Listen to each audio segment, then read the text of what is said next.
Hello, everyone, and welcome to today's episode of Recovery Talk. As you can hear, I still don't have any good introduction or catchphrase or tune or anything. I just tend to jump straight into it. But maybe one day I'll have this fun tune or, slogan. So last week I managed to turn my cat's surgery into a recovery metaphor, basically talking about how he was so mad at me because I needed to take him to the vet and remove his teeth. He really didn't want to go, and he didn't understand that what I was doing was actually good for him. And then, him giving me the eyes, I really wanted to just not go to the vet, but then I knew he would suffer. And how that kind of translates to recovery, doing the difficult thing that feels challenging, but then getting a long-term gain and just doing it because you have to, because if not, you're going to suffer the consequences in the same way that if I didn't take my cat to the vet, he would be in so much pain.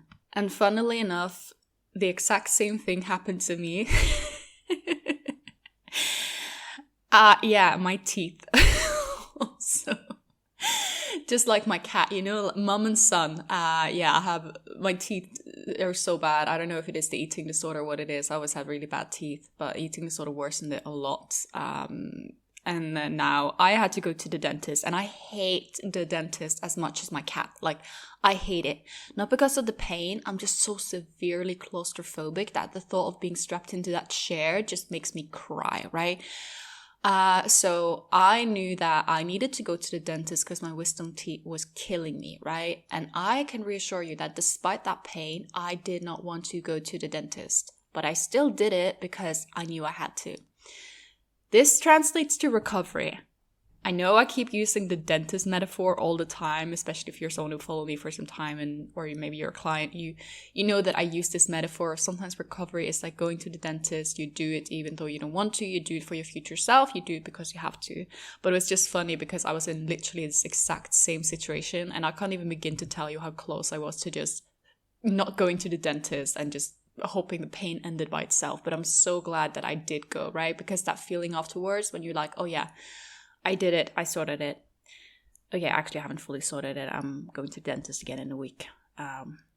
But yeah, anyways, guys, do the difficult thing even though you don't want to. That was basically the metaphor of the story. And imagine if we treated going to the dentist like how we often treat recovery, that you only went to the dentist when you really wanted to and when you really felt motivated to go to the dentist. None of us would have teeth, right? We would all be toothless. Like my cat. Oh, and just like a heads up, if someone thinks I'm neglecting my cat because he's toothless, that's not the case. He actually has like a disease, like a tooth disease. So yeah, just I want you to think I'm neglecting him. He is literally he's the most spoiled cat ever. When I'm in Norway, I let him sleep in my bed and he gets the best food and he gets so much cuddles. He's very well, but he has a tooth disease, unfortunately.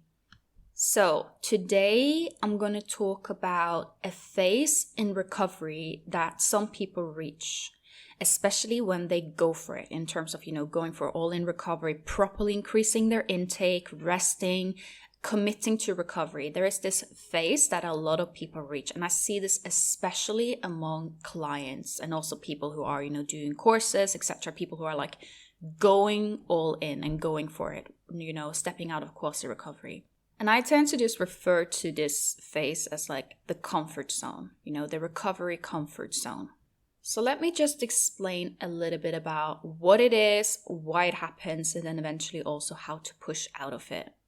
So basically, the recovery comfort zone is when someone reaches a point in their recovery where things become very comfortable and letting go of recovery becomes quite difficult, because first you have the thing of letting go of the eating disorder, which is also very difficult, letting go of the restrictive, damaging, harmful behaviors. But then actually letting go of recovery can sometimes also be very challenging. So the way this usually goes down is someone starts recovery, right? And they are, freaking out and everything is scary. The weight gain might be very rapid in the beginning and that feels out of control. And they might be eating quite little in the beginning, but they're still gaining weight and they're feeling overwhelmed. But then despite all of this fear, despite all of these urges, they manage to push through and keep increasing their intake and keep resting and keep committing to weight restoration. So basically, they're doing the things that feel wrong until they feel right. And then the person who in early recovery was freaking out and just feeling out of control reach a point where the weight gain slows down drastically, or it might even completely like plateau and stabilize. And this happens despite them not being weight restored at their set point weight range yet. And the person who might have had extreme hunger noticed that the hunger starts to stabilize. And then the person who was gaining a lot of weight in early recovery despite eating very little is now eating thousands of calories and are either gaining very slowly or not gaining at all. Basically, some people in this space in recovery reach what we call hypermetabolism, where basically thousands and thousands of calories are needed to gain a sufficient amount of weight. Nobody thinks this will happen to them. People always think, oh, it's not going to happen to me, and then it happens to them. I have this thing with hypermetabolism so often with course participants and clients because they're often the ones who actually do fully commit to, increasing, resting, gaining all of these things. And then it happens to them. They're like, I'm eating 4,000 calories. My scale is barely moving and I know I need to gain weight. Like, what is going on? And I'm just like, yeah, I told you that would happen. Because when I tell them in the beginning that, hey, you need to increase your intake and you're not going to gain forever, you might even experience that your weight stalls out and you need a lot of calories to gain, they never believe me. And then we kind of laugh about it a little bit later down the lane. Because then it's like, oh, wait. You were right. Amalia, you were right. And this is not to be like, oh, gotcha. But it's just fascinating to see how the eating disorder never thinks it's going to happen to you. And then it does. So yeah, imagine this. You're at a point where the weight gain has slowed down. You're eating a lot, but you're gaining slowly or nothing despite eating thousands of calories. You're resting. You notice that a lot of the urges to engage in disordered behaviors have slowed down. You've challenged a lot of fear foods and you're just sort of there. Things are comfortable because the weight is not moving up too much too fast, you feel, and you are eating quite a lot. But important detail, you're not really recovered. You are staying in this recovery comfort zone where the urges is not necessarily to engage in disordered behaviors. That might come and go, but it's not like a big thing like, oh my God, I'm going to restrict today, I'm going to purge today, I'm going to overexercise today. That is not like a big thing. It's because you are committed and staying in recovery. But also you're terrified of letting go of recovery. Very often people in this stage will be either like on a meal plan or have some kind of very like strict like meal schedule. And then the thought of going outside of that can be quite daunting. Or they might know that they should probably increase their intake to speed up the weight gain because the weight gain is either have stopped or it's just going very, very slowly. But it feels so scary to push it even further, especially because often these people who are in this stage, they might not feel that hunger anymore. The extreme hunger might have gone away at this point. Because there is this one thing that I've noticed with people with eating disorders that I feel is not that often spoken about. And that is this thing that eating, unless you are really, really hungry, is seen as a waste of eating, like unnecessary. But this is just not the case at all, because recovery, especially if you go for like all in recovery, will include having to eat despite being full and will include having to push. And this can just feel so wrong, especially when we talk about, intuitive eating, for instance, like that you eat when you're hungry and stop when you're full, blah, blah, blah. And intuitive eating is in itself a very good thing. It's how, that should be the final goal. But it's also important to say that eating is not always intuitive. And in recovery, relying on intuitive eating can keep you quite stuck. If you are experiencing extreme hunger and just want to eat all the time, yeah, that's great. Then you can, just go for it. But if you are someone who experiences early fullness and you notice that your weight has just completely stalled out, but you're eating quite a lot, but you actually need to keep pushing and keep eating beyond the point of fullness. And I know some of you might think, yeah, but why do I need food when I'm full? Like, that doesn't make any sense. If I needed food, I'd be hungry. And yes, that's usually the case. But the thing is that when you're in recovery, there are certain things happening on a biological scale that kind of makes this a little bit challenging. So we have the hormone leptin, and leptin regulates body weight and also hunger. This hormone tends to normalize a little bit too soon in recovery. It is important to say that the leptin levels only normalize if you are letting it normalize. If you're someone who is going into recovery, but you're actually restricting, under-eating, exercising, engaging in compensatory behaviors of any sort, your leptin levels are not going to normalize. Leptin levels normalize when you are giving yourself sufficient food, rest, and weight restoration. But the thing is that they normalize a little bit too quick. And this is why you see people eating thousands of calories and stuffing themselves with food and just their weight is just not really going up, or people experiencing that they're not really hungry for the amount needed to make them restore weight to a sufficient amount.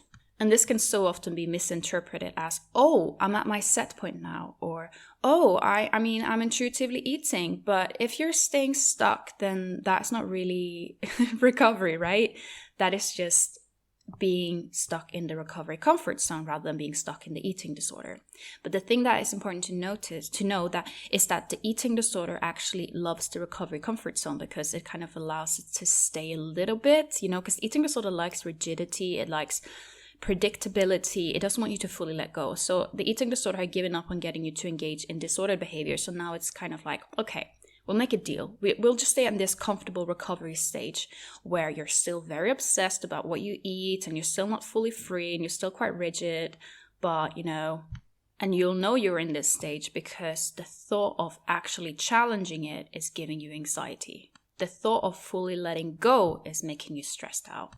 If the thought of fully letting go and fully, pushing yourself is making you feel uncomfortable, then chances are you're not maintaining your set point weight and intuitively eating, right?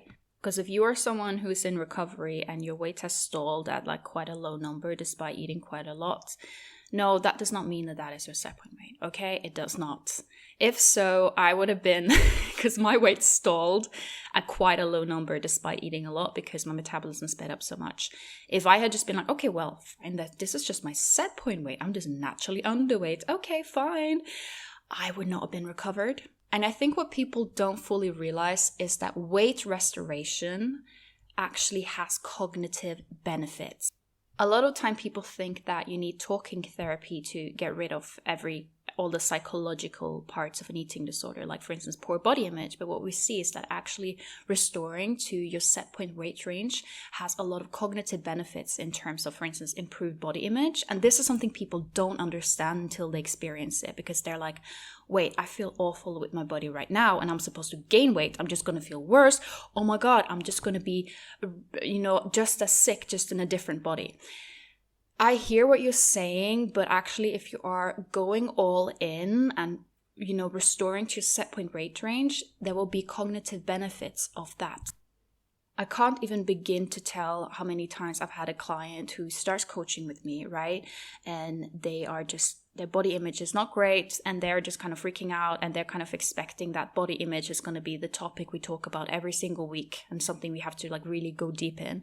But then as they actually start recovery, and not necessarily when they start recovery, because when you start recovery, it can get worse before better, right? But then as some time in recovery goes, and I ask them about their body image and they're just like, oh, I haven't really thought about it that much, because the weight restoration itself and the refeeding of, getting some nutrition to the brain actually improve the body image, because the body dysmorphia is closely tied to being underweight and/or undernourished. And I wish this was spoken more about, because I think if more people knew this, they would be more motivated to also gain weight and refeed. Because very often what holds people back from that, from refeeding and regaining weight, is the fear that the body image is just going to worsen. And this is especially often confirmed in the beginning because it does tend to get worse before better. But if people actually knew that, hey, actually fully refeeding yourself and fully restoring your weight will actually tend to normalize your body image or improve it. Not saying that you're going to love your body when you're recovered, but it's more this obsessive, this body dysmorphia tend to lessen with full weight restoration and refeeding. And I know I keep referring to the Minnesota starvation study quite a lot, but it's very interesting because there you saw the same thing with the men who were in that study, is that when they were undernourished and underweight, their body image took a hit. And then when they started refeeding, they started complaining that they felt bad about their bodies when they were gaining weight. Despite never having had an eating disorder in the past, they now felt uncomfortable with the weight gain. But then as they fully, weight restored and refed, their body image improved and normalized. In other words, restriction and being under your set point weight actually tends to induce or worsen body dysmorphia. Okay, now we went a little bit off topic, but I thought that was important to, talk about, and I hope that could help some people as well. So anyways, back to the comfort zone. So what do you do when you are in the comfort zone where you are eating quite a lot, you're not restricting, you're not engaging in, disordered behaviors, and, your weight is either stalled out or it's just going up very, very slowly? What do you do? And the answer is, you do everything that feels wrong. Does it feel wrong to have an extra dinner portion when you're full? Do that. Does it feel wrong to push the weight up even further and faster? You do that. You have to eat more and you have to very actively target what makes you uncomfortable. When working with clients who are in this phase, I actually tend to really almost interrogate them about what are your fears, what makes you feel uncomfortable, and sometimes even get people to write down a list of everything, every behavior or thing that make them feel uncomfortable. And then instead of, usually in early recovery, the things will be such as, eating, this and that food. Eating cake, for instance, could be like a fear thing. But then when someone is in the comfort zone, then eating cake might be easy. But then if I ask them, okay, what if you ate cake when you didn't want cake? And then they're freaking out by the thought of that because, that's a waste, right? And then I say, hey, that's exactly what you need to do. Because the truth is, when you are fully recovered, having cake despite, not really, really strongly craving it, or just eating something despite not being ravenously hungry, is actually a normal part of life, and it shouldn't be anxiety inducing. Right now, if I'm full and I still eat, it's not always the most, if I were to have a double meal, it wouldn't necessarily be what I felt like doing, but it wouldn't give me anxiety. It wouldn't make me feel shame or guilt. It would just be kind of just like when you drink a lot of water when you're not really thirsty. It's kind of yeah. Mm-hmm. And there's always this fear, when I talk about pushing up weight, there's always this fear but what if I push up the weight too high in recovery? What if, for instance, my set point weight is naturally very low? What if by pushing up the weight and, force feeding myself, I'm making myself gain an unnatural amount of weight? Help! And I think the first thing to kind of target here is, why is weight gain and being at a higher weight seen as something negative and seen as defeat? That is the first thing to kind of unpack here. Because I sometimes hear from people treat eating disorders, and I think this is such an unfortunate thing, that they kind of say we'll keep you at the lowest healthy weight possible. But I don't really think that is a healthy approach, because it implies that being at a lower weight is the best, right? And that's not really how I work. That's not really my logic. But I know how eating disorder works, so let me just answer that. If you have a natural BMI set point range around 20, which is quite low, and most people are above that, but let's just say that is the case for you, right? And then in recovery, you are pushing the weight up to a BMI of, let's say, 22, right? Because of how our weight is regulated, because of how things work, if your natural BMI is 20, you will gradually taper down to that. An overshot is not only beneficial in recovery, it also is absolutely necessary for a lot of people. So if you are in recovery and you're pushing your weight up to a little bit above your set point weight range, you're naturally going to taper down. It's important to say naturally taper down, not intentionally trying to restrict to reach a lower weight, because, that's not how we roll, right? And also, ironically, if you do start restricting, the body might sometimes prevent you from actually reaching your natural set point weight. So this is why also you see a lot of people who are chronically yo-yo dieting who tend to end up at a higher weight than what they started with, because the body's in constant famine mode. But in short, you should stop being so worried about, but what if I enter recovery and I push up my weight when I'm not hungry and I gain to more weight than I need? First of all, gaining weight is not a bad thing. So take out the moral values you put on it. And second of all, if you do, you're naturally going to end up at your set point weight range anyways with time. And yes, this also goes the other way around. If you are, let's imagine you go into treatment for an eating disorder like inpatient, and they release you when you reach a certain BMI. And if your natural set point weight range is higher, you're not really going to feel fully recovered until you reach that range. And therefore, eating and gaining might still be necessary even after you are officially, discharged or officially weight restored. And I think this is where a lot of people freak out, because they feel like they're doing something wrong. They feel like it's never going to stop, and then they fall back. You need to trust your body here, right? And I know this can be a little bit confusing, because I say trust your body, intuitive eating, blah, blah, blah. But I also say that, yes, there is also a point in recovery where your leptin levels are increasing too early, and you have the early fullness, and you have to actually push yourself to eat more. I know this can be confusing, and I know that there is not always like a very good, clear-cut answer here. But I'm just trying to show some indicators about where you are. And I think also deep within what stage you're at. And I always encourage people when they are in recovery, don't think minimums all the time, right? Because I think a lot of people are like, okay, what is the absolute minimum healthy weight I can gain to? And then, I'm done, I'm out. That is not really going to help you. That is not really going to help you at all. It's really going to suit the eating disorder. And because it really suits the eating disorder, you should think, what can I do that upsets the eating disorder, and then do that. So overall, be honest with yourself with what phase you're in. If you find yourself stuck in the comfort zone of recovery, first of all, congratulations, because you have very clearly put in a lot of work to get there in the first place. You have kept doing what felt wrong. And now you're kind of harvesting the benefits in terms of, you get comfort instead of panic, right? But still, it's so important to know that you didn't come this far just to come this far. Breaking out of recovery is so important. Letting go of recovery is so important, because I know recovery can become an identity, can become a form of predictability, and become a mission. And then you're thinking, oh my God, what do I do when I'm done with this, right? So yeah, doing everything that your comfort zone don't want you to do. And also one thing is, try also think, who am I outside of my eating disorder, and also who am I outside of recovery? Think of things that you can do or focus on that are non-recovery related. This might be the point where a lot of people, for instance, if they have a recovery Instagram, might choose to step a little bit away from that, or a time where a lot of people might take up new activities and, to rediscover themselves. Don't feel any rush with having to fill up your life with meaning right off the bat, like it happens gradually. You might feel a little bit of an emptiness at times, with the thought of letting go of recovery, because it is quite like an all-encompassing thing. But trust that as you keep going, you will gradually fill up your life with a lot of meaning that has nothing to do about how many slices of bread you're going to have for breakfast. Instead, you're going to come to a point where you just grab some slices of bread on your way to doing other things. That is the goal. And now to a listener question. So this question is about chew and spit.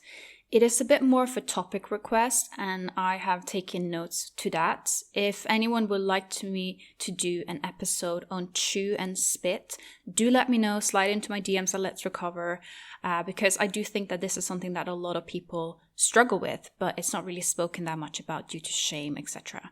So the person is asking if I could talk about chewing and spitting disorder, how to understand it, and how to overcome it. And as I don't have that much time, I'm going to answer very quickly, but I will note it down for future episode. So the thing to know is that I categorize spitting, chewing and spitting. I actually categorize it as purging, like a form of purging. and a form of compensatory behavior. And the reason why I say this is because when you know that it is something that I'm already speaking about. When I talk about purging, whether you swallow the food and then make yourself throw up, or whether you are chewing the food and spitting it out before swallowing, I still think of it as purging. Chewing and spitting is very harmful, and for quite a few reasons. So one of them is that basically when you are chewing, the body thinks it's going to get food, right? So it starts preparing itself of getting the food, and then nothing happens. So it's really, really bad for the body, for the digestive system, for the blood sugar, etc., etc. It also is really bad for the teeth. I think a lot of people think that, oh, it's just harmless, you're just spitting out food. No, it is not harmless at all. And also a big reason why it's not harmless is because it is eating disorder behavior. Anything that is an eating disorder behavior is harmful, okay? So view the spitting as a form of purging. And as you do that, you're able to tackle it because then you have identified it for what it is. And it is a form of purging. It is a way to kind of rid yourself of calories and food when you are eating, right? That's the definition of purging, at least what definition that I'm using. So overall, it wreaks absolute havoc on your digestive system, on your blood sugar, on your hunger, fullness levels, everything. It is messing you up. It is not harmless at all. The urges to chew and spit implies that there is undernourishment, that you are wanting food, but you're not allowing yourself to eat it. If you're someone who's fully nourished and fully at your set point weight range, then you're not really going to feel like obsessively chewing food and spitting it out, right? So take it as a sign that you need to eat more and you need to increase your intake and allow the food to stay down. Once you're doing that, you're going to notice that the urges to chew and spit is really going to lessen, in the same way that someone who is increasing their intake, they experience that the urges to binge and purge will also lessen. And it's important to see the spitting as the problem rather than the eating, because I know a lot of people who do chew and spit, they might have these so-called binges where they eat a lot, eat very secrecy, and then they spit it out, right? And then they think, oh, but if I'm not spitting, I'm just going to eat all this food and I'm going to lose control, blah, blah, blah, blah, blah. No. You are gonna feel satisfied with eating if you allow yourself to actually eat. But when you are just, giving yourself the taste of it, but you're not actually giving your body what it needs, then, your body is just gonna send you more signals to eat. And you're gonna not satisfy it because you're spitting out the food, right? So trust the process, treat it in the same way that when I talk about bulimia, when I talk about binge purge, you need to treat it in the same way. You need to treat it for what it is, and that is undernourishment. You need to eat more and you need to allow yourself to eat the food and not spit it out. Don't worry so much about the eating sessions per se in terms of, the so-called binges. Worry about the compensatory behavior and target the compensatory behavior rather than the eating. And yes, for some people, this might mean a period of, reactive hunger and just feeling a little bit out of control and like, oh my God, I'm going to develop binge eating disorder. You're not. I promise you, you're not. But you have to let go of the compensatory behavior. The episode is becoming a bit long, so I can't talk too much more about it. But if this is a topic that people want me to talk more about, then do let me know. That was it for this week, guys. And if you're enjoying this podcast, let me know. Let people know, If you find this helpful, then chances are maybe someone else will find it helpful as well. I get very happy when I see you guys, either sending me a DM or sharing in your stories about the podcast, spreading the word. That really also helps me as a creator. So I do really appreciate that. Thank you to everyone for your support. And do something that makes you uncomfortable today, okay? Whether you are in the comfort zone or whether you are shit scared in recovery. Do something that makes you uncomfortable today and tomorrow and until it doesn't make you uncomfortable anymore.